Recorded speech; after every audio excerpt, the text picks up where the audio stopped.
now, in chapter 20, we come to another thing. You would think after all of this that the Lord would let up on David, but now a Benjamite leads a revolt against David, a man by the name of Sheba.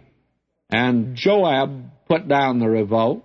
Joab also slew Amasa, who apparently should have put the revolt down, but didn't move at all. And so we're still in a very bloody era, and we're seeing that certainly trouble is not departed from the house of David. And I do not hear him whimpering or crying aloud at all at what has taken place at all. Now let me read, beginning at verse 1 of chapter 20. And there happened to be there a man of Belial, whose name was Sheba, the son of Bichri, a Benjamite. And he blew a trumpet and said, We have no part in David, neither have we inheritance in the son of Jesse, every man to his tents, O Israel. Now this man, Sheba's attempting to lead a rebellion, you see. So every man of Israel went up from after David and followed Sheba, the son of Bichri. But the men of Judah clave unto their king from Jordan, even unto Jerusalem. Now, it's amazing how faithless and how undependable the people were. And you say, well, that was a crude day, and it was way back in the Dark Ages, and it was such a dawn of history, and man was not developed in that day, and he was not civilized. I'd like to ask you a question. Do you think it's any better today? Isn't it interesting that the president of this country or any public official can make some little statement, stump his toe, rather stump his tongue, by the way, and maybe say something that maybe shouldn't have said. But then they take a poll and find out that his popularity has been downgraded even enough that he couldn't even be elected to office next time.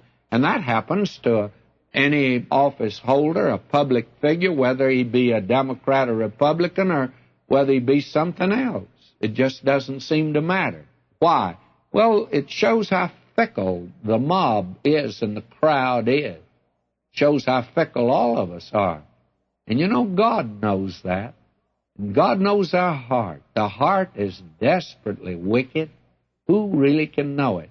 Now, whose heart is he talking about? Stalin's heart? The heart of Ho Chi Minh? No, your heart and my heart. That's the one he's talking about. And these are the things that are in the human heart. Paul says, I know that within my flesh dwelleth no good thing.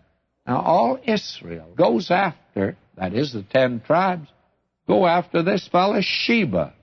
And David came to his house at Jerusalem. I'm reading at verse 3. And the king took the 10 women, his concubines, whom he had left to keep the house, and put them in ward, and fed them, but went not in unto them, so they were shut up unto the day of their death, living in widowhood. These are the ones you remember that Absalom had taken. Now, Joab wants to put down this rebellion. Joab, also a brutal man, and he is a bloody man, and he was the captain of David, but he was loyal, and he was faithful to him, and to the very end. Then said the king to Amasa, Assemble me the men of Judah within 3 days, and be thou here present. So Amasa went to assemble the men of Judah, but he tarried longer than the set time which he'd appointed him. And David said to Abishai, Now shall Sheba the son of Bichri do us more harm than did Absalom? Take thou thy Lord's servant, pursue after him, lest he get him fenced cities and escape us. In other words, this man, Amasa's not moving. And what happened was just simply this, that we find Joab goes after him. And I tell you, he slew him because of the fact that he was a traitor to David. And it was obvious that that is what it was. So Joab then takes out after Sheba and puts down this revolt. My poor David, he doesn't have a moment of peace, you see. But he's not crying aloud. He's not whimpering at all.